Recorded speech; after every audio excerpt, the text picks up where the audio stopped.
Bom dia, amigos. Bom dia, companheiros. Ou boa tarde, seja lá a hora que possam ter tempo de assistir este vídeo que não foi marcado.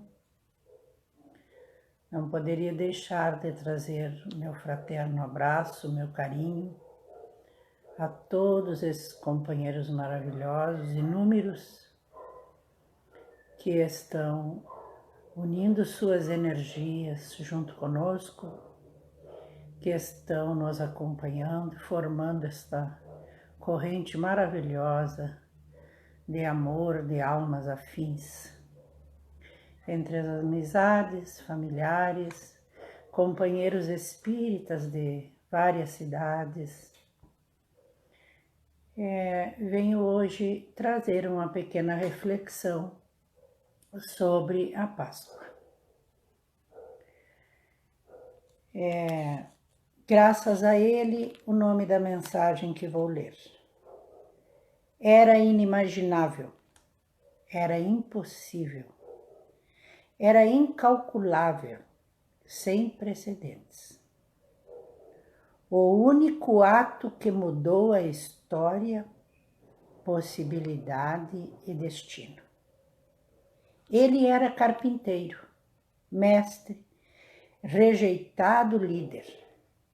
Ainda assim, ele fez o que nenhum carpinteiro, nenhum mestre, nenhum rejeitado ou líder fez. Como todos os que o precederam, ele viveu e morreu. Mas diferente de todos os que o precederam, ele ressuscitou dentre os mortos e viveu mais uma vez. Ele vive. E porque ele vive, você, ela, ele, nós todos vivemos de novo. Graças a ele, o aguilhão da morte é desfeito. A sepultura não tem mais vitória. Podemos começar de novo e de novo, graças a ele. A culpa transforma-se em paz. O arrependimento transforma-se em alívio. O desespero transforma-se em esperança.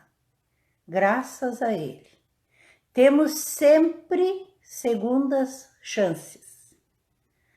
Páginas em branco para um novo início. E sabemos que não há fim. Louvado seja, de um autor desconhecido. Preparavam-se os exércitos, os grandes senhores da lei, os sacerdotes, e para esperar o Rei dos Reis anunciado,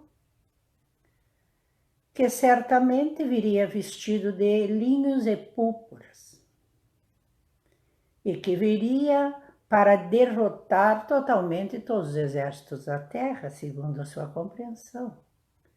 Armava-se o povo com seu poderio bélico e com todo o tipo de preparação possível.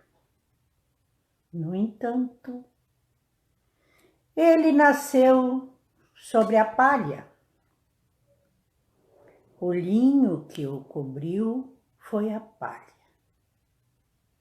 No entanto, o exército que pensavam que iam recepcioná-lo e acompanhá-lo eram as ovelhas, as vaquinhas e uns que outros que ali vieram recebê-lo. A sua trajetória, que esperavam que fosse num trono governador poderoso, autoritário, austero,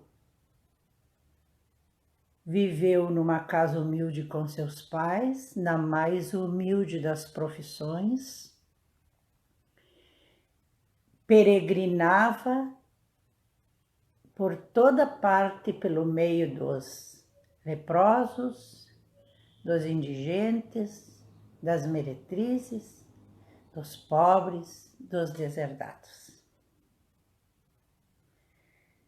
Quando alcançou o ápice, a ponto de colocar em risco os mandos e desmandos deles, houve por bem exterminá-lo.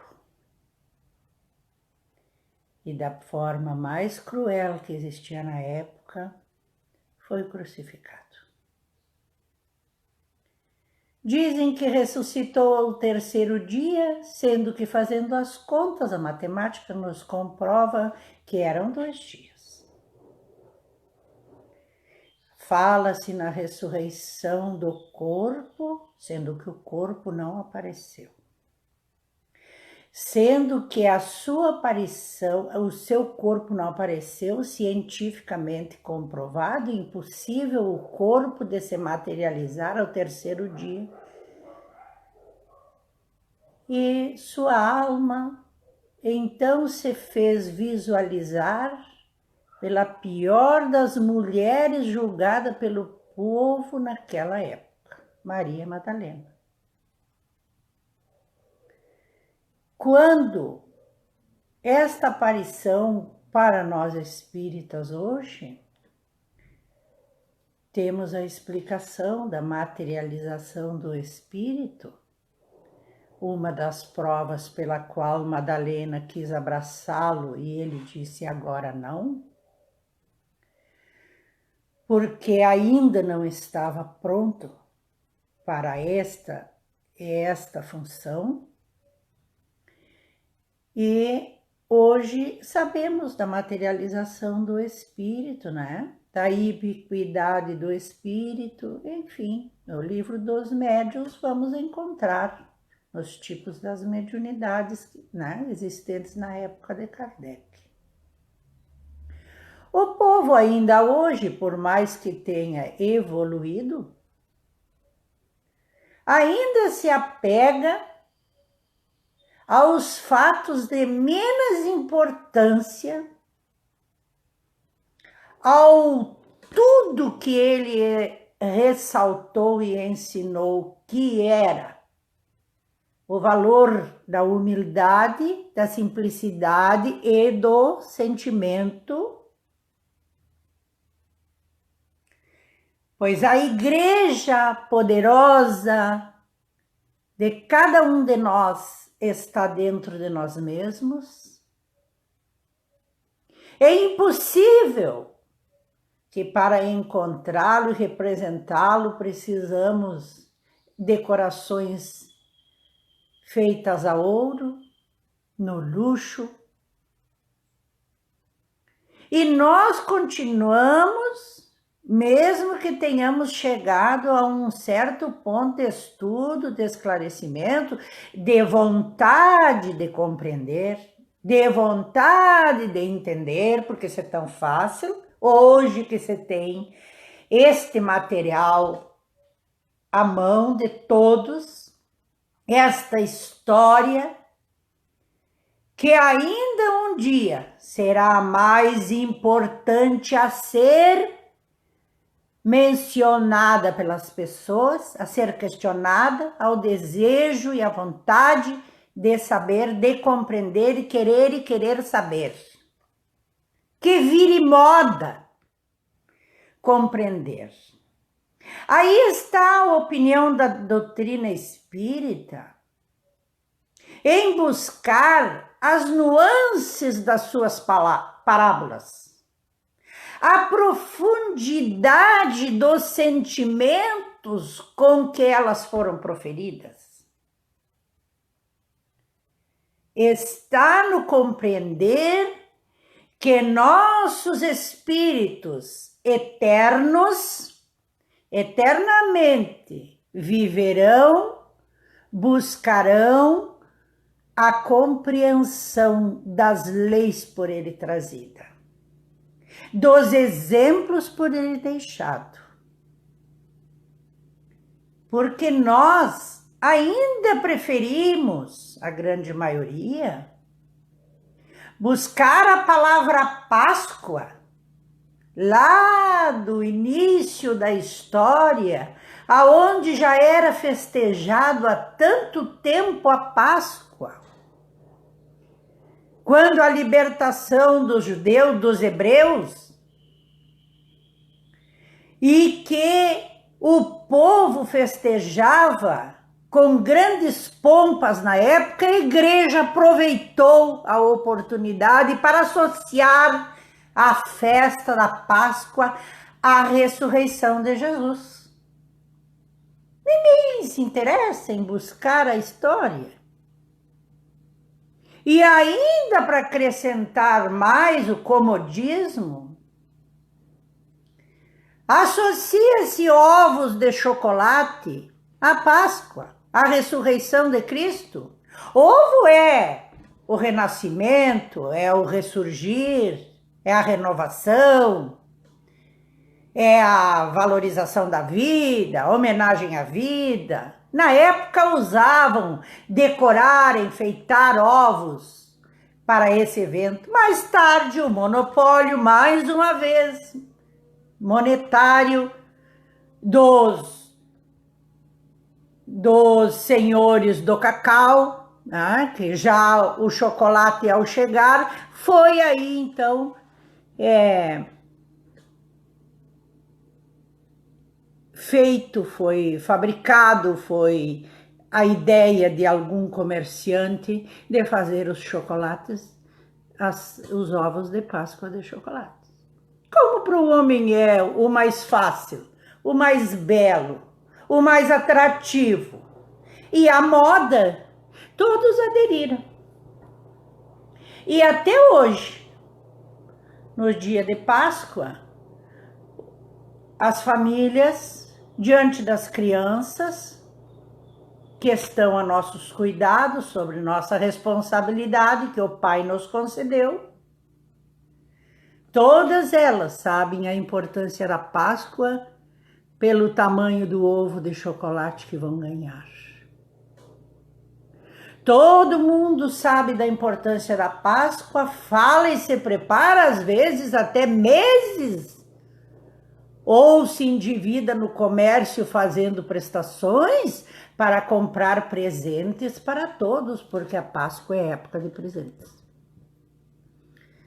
E na verdade, para nós espíritas, o que permanece, o que vamos buscar compreender, o que vamos buscar exemplificar na nossa transformação a cada dia, o que vamos permanecer buscando e compreender a cada passo que a nossa alma ou o nosso espírito evoluir, são os exemplos que esta história maravilhosa nos trouxe.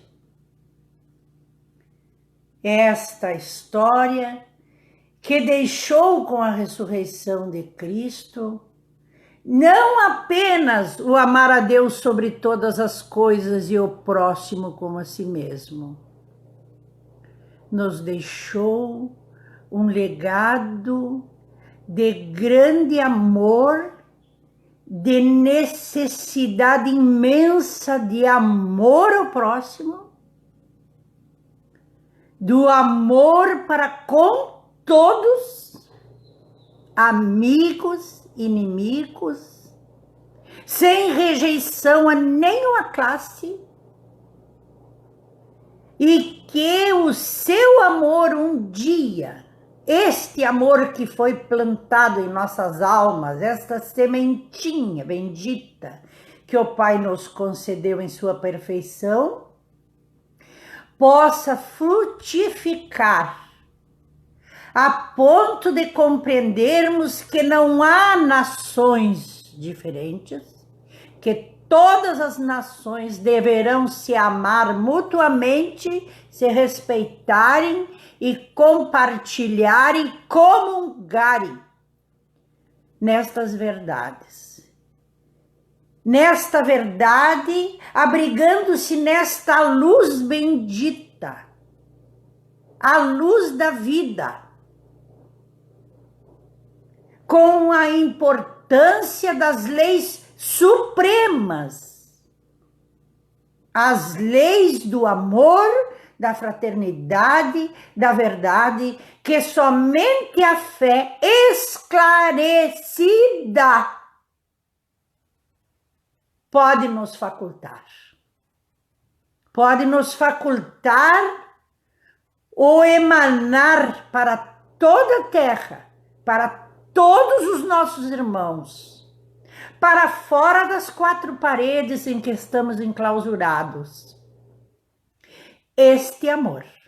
Exalar o perfume desta sementinha que frutifique, que floresça, espalhando este amor para toda a humanidade. Para todos aqueles que dentro dos nossos lares, hoje mesmo com o confinamento, eu só imagino, graças a Deus não é meu caso, que estou aqui junto com minha querida mãe, apenas nós duas, e todos os seus pensamentos, meus queridos que aí estão, e toda a presença destes amigos espirituais que nos assistem. Mas eu fico sempre imaginando aquelas famílias onde todo mundo briga e onde tudo é confusão nesses dias.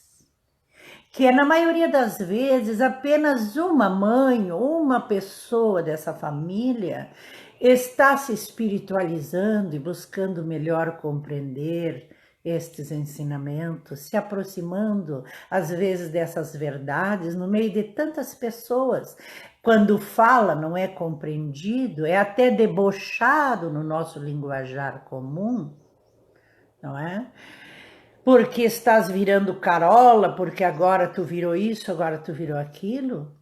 Mas que esta pessoa se fortaleça cada vez mais na respiração, na mentalização e na reflexão, e não necessariamente bater de frente com a divergência do outro, mas envolvê-lo e emanar sobre ele essa luz bendita que nós conhecemos. Essa luz bendita que nos acalma, que nos transforma e que nos faz ver a vida por outro prisma. Porque nós nos apegamos aos erros do Judas, mas nós somos Judas diariamente quando julgamos, entregamos aos outros os defeitos que estamos enxergando em outrem. Também somos Judas. E nós devemos combater em nós os defeitos, os erros de toda a humanidade que vemos, como exemplos que nos chegam. E aos nossos, transmitir serenidade, equilíbrio e amor.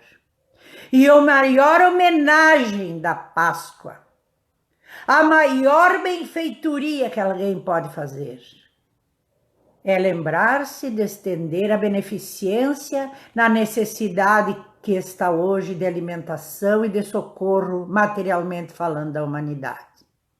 É demonstrar aos filhos o quanto devem ter a gratidão de ter a mesa farta e a casa agasalhada. E explicar a eles que está havendo muito sofrimento e dor na humanidade, e que nós que não podemos sair de casa para ir lá, nós podemos fazer a oração da noite, não pedir apenas bênção para a mamãe, para o papai e para dentro do seu lar, mas para todos os nossos irmãos da terra que estão sofrendo. Que Deus nos abençoe, queridos.